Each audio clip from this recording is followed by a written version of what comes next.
Слава Україні! Наші люди в Україні, у світі не втомлюються говорити «Слава Україні!».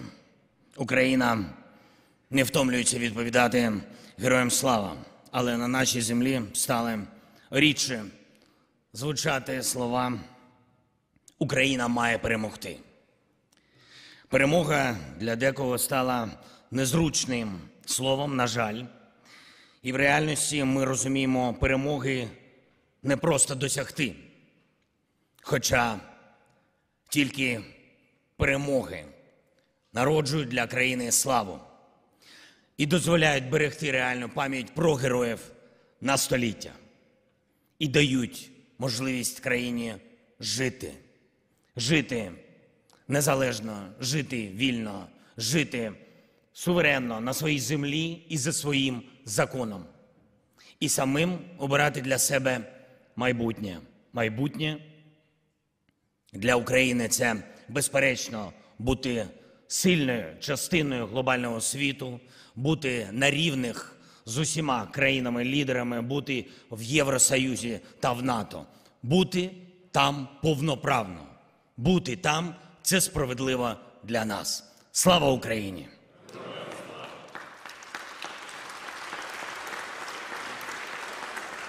Українці заслуговують на це. І саме в цьому наша мета – відвоювати для України право на життя, вибити для України саме справедливість, завершити цю війну надійним і чесним миром для всіх нас. І я дякую всім, хто наближає реалізацію цієї нашої мети, кожному воїну, всім громадянам України.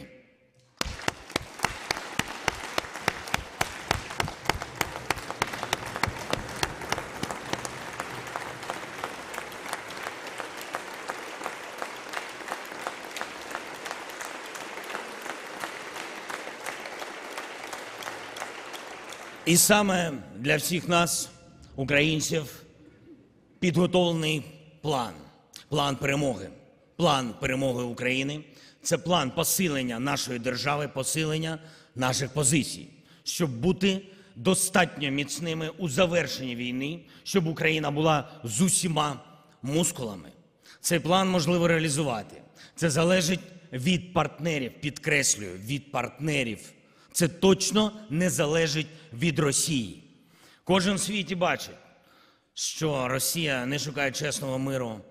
Путін збожеволів і хоче тільки війни.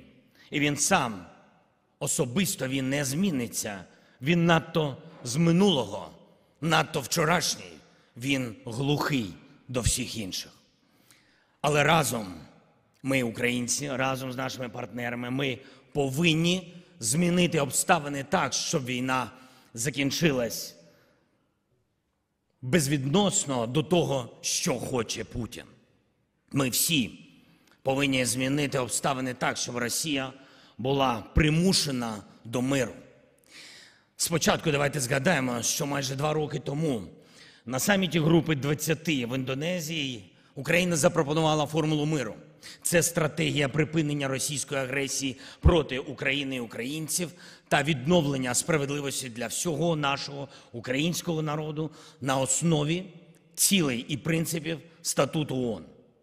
За 2 роки майже 100 країн з усіх частин світу підтримали формулу миру. Я вдячний кожній такій країні. Ми провели успішний інаугураційний саміт миру, і ми змогли довести, що цей переговорний формат, він може бути успішним для головного, для завершення війни. Але Росія поки ухиляється від чесної дипломатії та поміж бомбами кидає ще ультиматуми. Ми повинні це зупинити. Жоден російський ультиматум не матиме сенсу для всіх нас, не матиме сенсу для України. Це гарантують наші воїни, всі наші люди, наша єдність. Єдність України і єдність наших партнерів. І все це є основою нашої здатності досягти справедливої мети. План перемоги – це шлях посилення України. Це саме таке посилення України, яке потрібно, щоб не тільки захистити позиції наші, українські, але й щоб прокласти міст до проведення другого саміту миру, який поставить справедливу для України крапку в цій війні. Сьогодні я хочу публічно вперше представити цей план і звертаюсь до вас заради єдності і підтримки України. Дорогі українські народи, пане Голово Верховної Ради України, пане Прем'єр-міністре, пане Головнокомандувач, пане генерале Збройних сил України, панове керівники наших поважних розвідок, Служби безпеки України, шановні урядовці, голови усіх державних інституцій України, народні депутати України, українські дипломати, представники держав, наших партнерів, які сьогодні тут присутні, шановні посли в Україні, усі, хто присутній сьогодні в цій залі. Терміновість плану перемоги саме зараз. Це пункти, більшість яких розраховані детально в часі. Якщо почати рухатися цією ідеєю, з цим конкретним планом перемоги саме зараз, то може вдатися завершити війну не пізніше, ніж наступного року. Ми всі з вами, хто відчуває біль війни, чуємо, що у таких назвах, як Покровськ, Вовчанськ, Харків, Суми, наш Оріхів, Запоріжжя, Херсон, Донецьк, Луганськ, Крим, звучить не тільки доля України, але також доля інших країн, країн Балтії, Фінляндії, країн наших сусідів, Балкани, країни Центральної Азії, Грузія, Молдова і країн з інших регіонів світу, які далекі від нас з вами в Україні, але дуже близькі до наших партнерів. Це стосується і Лівії, і Сирії, і країн регіону Сахель. В битвах, в яких зараз б'ються українці, саме тут, в Україні, заради своєї незалежності вирішується, чи порине світ у ще більш воєн.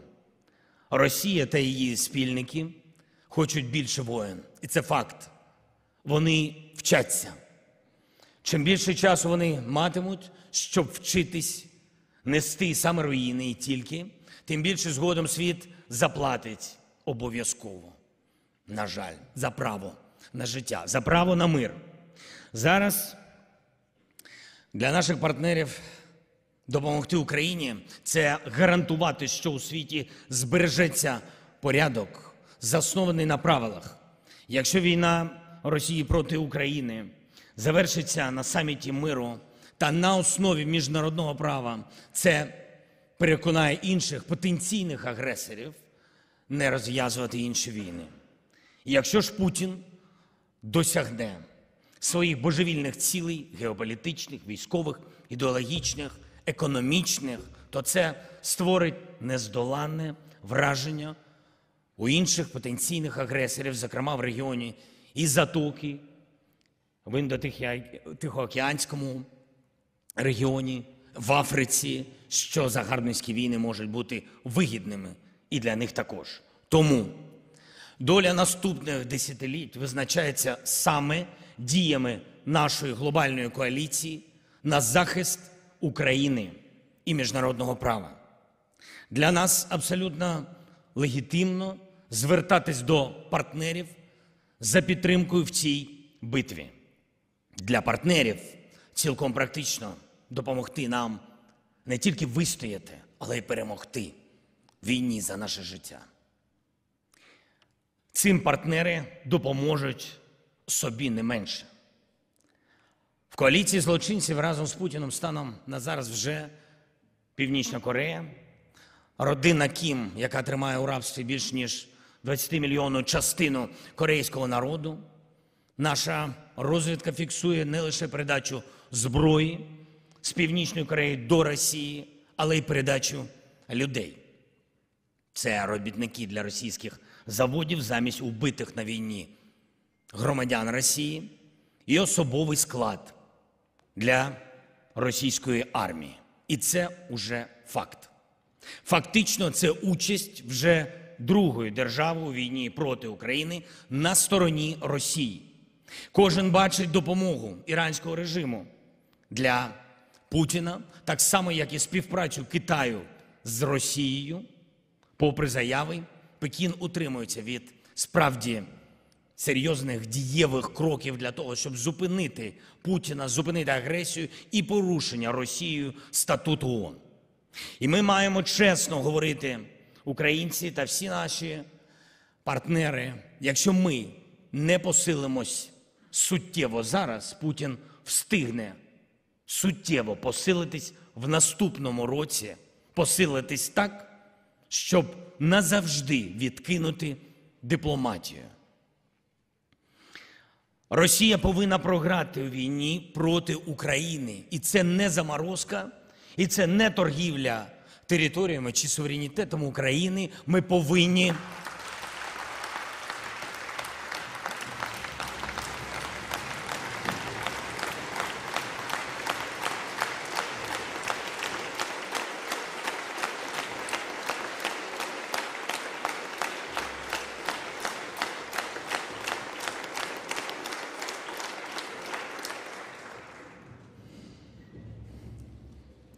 повинні реалізувати план перемоги, щоб примусити Росію бути на саміті миру та бути готовою закінчити війну.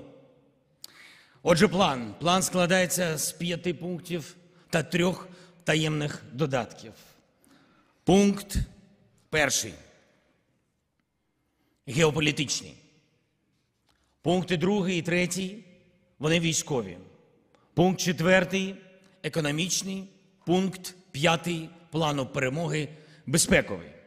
Пункти розраховані по часу дуже конкретно. Перші 4 – це час війни, щоб її завершити. 5 пункт – на час після війни, щоб гарантувати безпеку.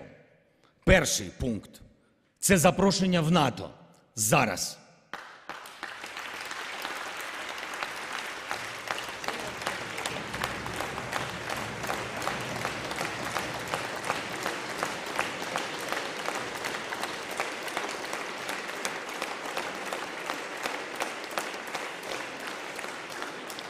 Ми демократична нація, яка довела, що може захищати Євроатлантику і наш спільний спосіб життя. Інших демократичних націй протягом десятиліть Росія використовувала геополітичну невизначеність в Європі, а саме факт, що Україна не є членом НАТО. І саме це спокушало Росію посягати на нашу безпеку. І тепер факт запрошення для України в НАТО може стати дійсно фундаментальним для миру. Ми розуміємо, що членство в НАТО – це питання подальшого, а не теперішнього. Але Путін має побачити, що його геополітичні розрахунки програшні. Росіяни повинні це відчувати, що їх цар програв геополітично світу. І я хочу подякувати всім нашим партнерам, хто підтримує, що запрошення для України в НАТО зараз із членством пізніше посилює не нас, посилює всіх нас. Invitation, запрошення – це сильне рішення, яке не потребує нічого, окрім рішучості. І сьогодні запрошення символізує значно більше, ніж тільки НАТО. Для нас рішучість в питанні НАТО для України означає також неминучість євроінтеграції для України та безальтернативність демократії в Україні. І саме тому це початковий пункт плану перемоги. Перший і дуже важливий – свідчення рішучості. Ось що таке запрошення. Безумовне запрошення зараз. Це визначеність, як партнери бачать насправді місце всіх нас, місце України в архітектурі безпеки. І я прошу усіх вас працювати заради рішучості партнерів, визнати Україну рівною іншим в європейській архітектурі безпеки. Другий пункт – оборона.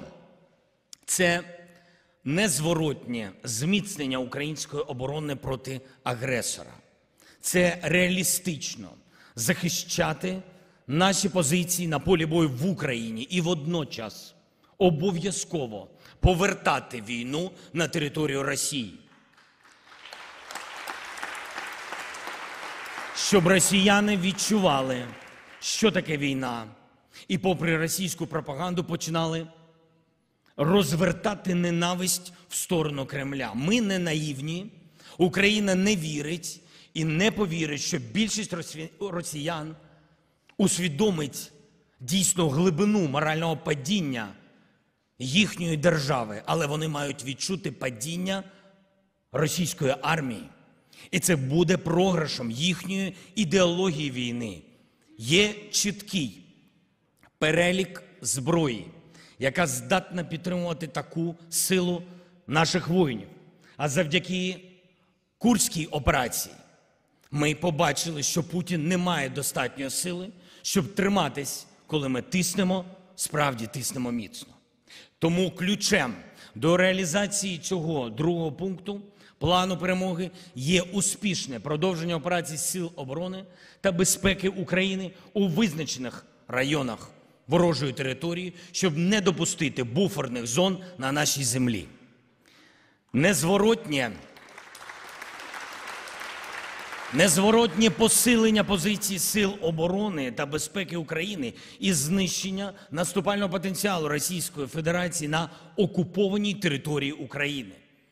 Далі, допомога партнерів у комплектуванні наших бригад резерву для Збройних сил України, виведення ППО України на такий рівень, який є достатнім, реально є достатнім для захисту наших міст і сіл від російських ракет та ворожих дронів, та спільні захисні операції з нашими сусідами в Європі для збиття російських ракет і дронів в межах доступу повітряного щита партнерів.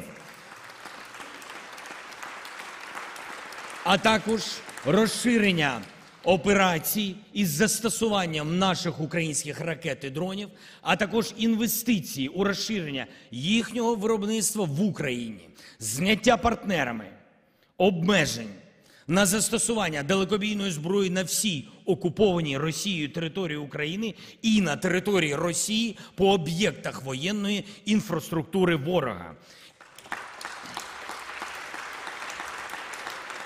І надання Україні відповідних далекобійних можливостей, ракет та дронів та інших засобів ураження. Надання Україні в реальному часі супутникових даних і даних, що отримуються іншими засобами розвідок.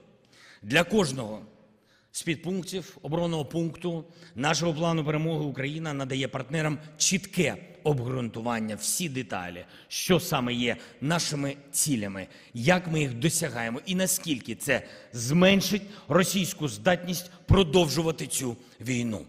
Оборонний пункт плану має таємний додаток, і до нього мають доступ саме ті партнери, які мають відповідний військовий потенціал допомоги. Третій пункт плану перемоги – це пункт під назвою «Стримування». Під нього теж є відповідний таємний додаток. Його вже отримали Сполучені Штати Америки, лідери Великої Британії, Франції, Італії та Німеччини. Отримують іще деякі держави, які можуть наповнити змістом для України цю дуже добре відому світові концепцію стримування. Російське керівництво агресивно діє лише тоді, коли переконано, що не отримує адекватної, руйнівної відповіді. Коли Росія знає, що відповідь буде, і розуміє, яка це буде відповідь, вони обирають переговори та стабільне співіснування навіть зі стратегічними противниками. І ми знаємо ці приклади. Завдяки цьому, саме пункту стримування Росії від агресії, можливе і щодо України і всієї Європи. Україна пропонує розмістити на своїй землі комплексний неядерний стратегічний пакет стримування, який буде достатнім для захисту України від будь-якої воєнної загрози з боку Росії та який максимально звузить варіативність дій Росії до таких перспектив: або приєднатись до чесного дипломатичного процесу для справедливого завершення війни, або гарантовано втратити можливість продовжити агресивну війну внаслідок застосування Україною наданого пакету стримування згідно з визначеними військовими цілями Росії.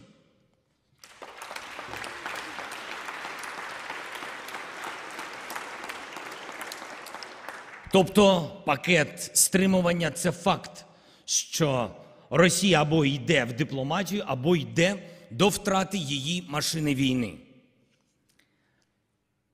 Peace through strength.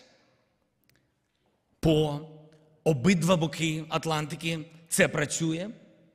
Працює однаково результативно. І цей пункт можна забезпечити, зокрема, фінансуванням, і ці деталі також передані, фінансуванням в рамках уже укладених безпекових угод з нашими партнерами та визначених обсягів фінансової підтримки. Пункт 4. Стратегічний економічний потенціал. В Україні зосереджені природні ресурси, в тому числі критично важливі метали, ціною в трильйони доларів США. Це, зокрема, уран, титан, літій, графіт та інші стратегічні і стратегічно цінні ресурси, які посилять глобальну конкуренцію або Росію та її союзників, або Україну та демократичний світ. Поклади критичних ресурсів в Україні разом з глобально важливим потенціалом України у виробництві енергії та продовольства є одними з ключових загарбницьких цілей Російської Федерації в цій війні. І це наша можливість зростання, економічного зростання українців, всієї нашої держави, економічного посилення Євросоюзу заради економічної і багато в чому безпекової автономії Європи. І це можливість Сполученим Штатам та нашим партнерам в G7 працювати з Україною, союзницею, яка може забезпечити на інвестицію прибуток. Економічний пункт нашої стратегії має таємний додаток, який передається лише визначеним партнерам. Україна пропонує Сполученим Штатам разом з визначеними партнерами, зокрема, це Євросоюз, частиною якого Україна буде, та з іншими партнерами в світі, хто є нашими партнерами, укласти спеціальну угоду щодо спільного захисту наявних в Україні критичних ресурсів, спільного інвестування та використання відповідного потім економічного потенціалу. Це також мир завдяки силі, економічній силі. Це угода, що органічно доповнить та посилить існуючу систему економічного тиску на Росію. А саме всі наявні санкції проти Російської Федерації, обмеження нафтової ціни, обмеження експорту в Росію та інші заходи тиску.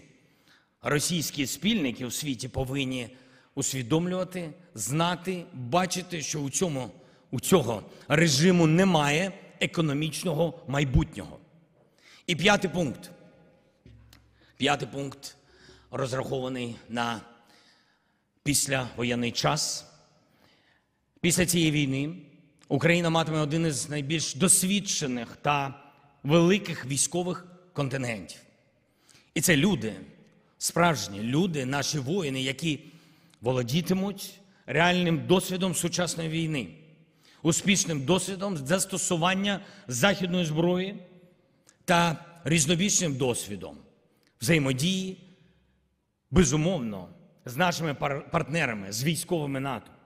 Цей український досвід має бути використаний для зміцнення оборони всього Альянсу та гарантувати безпеку в Європі.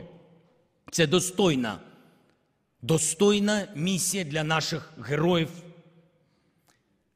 Ми передбачаємо у разі згоди партнерів заміщення окремих військових контингентів Збройних сил Сполучених Штатів Америки, які дислоковані в Європі, заміщення їх українськими підрозділами. Після війни українці довели, що можуть бути тією силою, яку російське зло не здолає. Я вдячний кожному партнеру, вже багато сигналів, які підтримують це дуже сильно. Подобається їм ця ідея. Дякую всім, з ким ми обговорювали цю перспективу на післявоєнний час. Вдячний за повагу до українців і нашої здатності бути нездоланними в альянсі з партнерами. Дорогі присутні, дорогі українські народи, партнери України, яким вже був представлений цей наш план, поставились до нього дуже практично, уважно. Команди зосереджені зараз на деталях заради дієвої підтримки. Команди почали працювати. Завтра я представлю план перемоги на засідання Європейської Ради. Публічно. Але для мене було дуже важливо представити це вам. Сьогодні всім.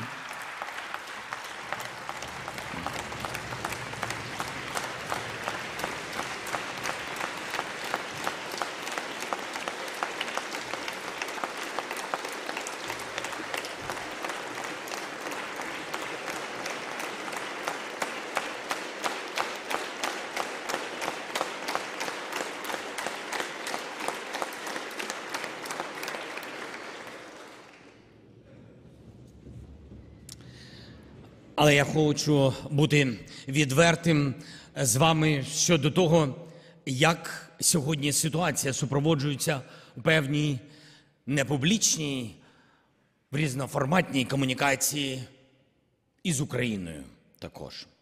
Ми чуємо від партнерів деяких таке слово, як перемовини, і значно рідше звучить слово «справедливість». Україна, я це підкреслював неодноразово, Україна відкрита до дипломатії, але до чесної, в сильній позиції. І саме тому у нас є формула миру. І це гарантія перемовин без примусу України до несправедливості. Українці заслуговують на достойний мир. План перемоги прокладе шлях до цього. План перемоги – це гарантія, що божевільні в Кремлі втратять можливість продовжувати війну. І тому план перемоги є мостом до реалізації формули, до реалізації саміту, шляхом до чесної дипломатії. Але на цьому шляху Україна має бути сильною,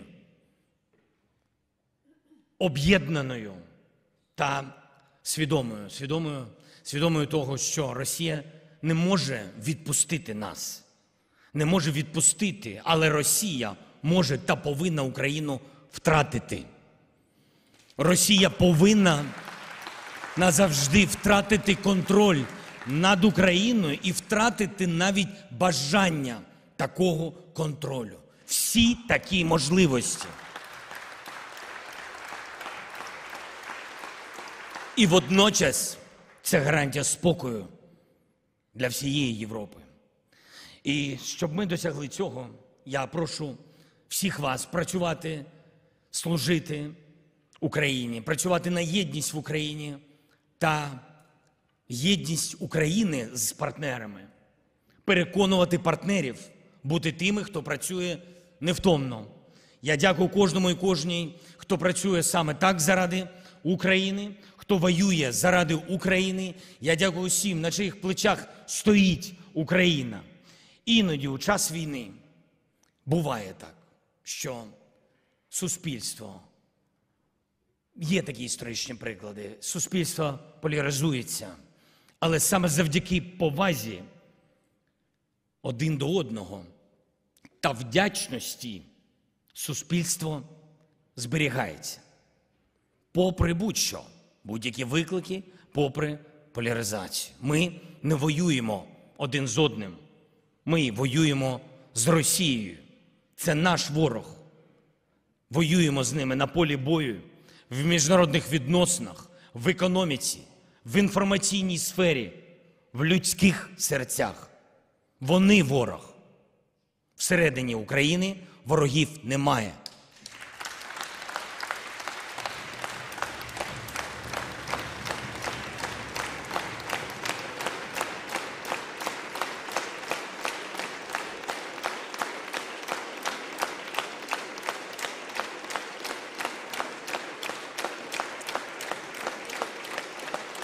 Ми досягали і досягаємо результатів у битвах завдяки саме нашій єдності. І тому, будь ласка, не втрачаємо єдність, працюємо разом заради України, заради перемоги України. Якщо втратимо єдність в Україні, ми точно втратимо єдність в Європі. Якщо втратимо єдність в Європі, ми точно втратимо підтримку світу. Всі дивляться на нас. Якщо втратимо підтримку світу, ми програємо в цій війні, як було століття тому. План перемоги, серед іншого, дозволяє нам усім в Україні об'єднатись ще більше навколо спільної мети. І саме тому я звертаюсь зараз до вас. Хай наша спільна робота в цілому, за планом перемоги, якнайшвидше обернеться миром для України. Я дякую всім вам, дякую, хто з Україною, пишаюся усіма нашими людьми. Дуже вірю в Україну. Слава Україні!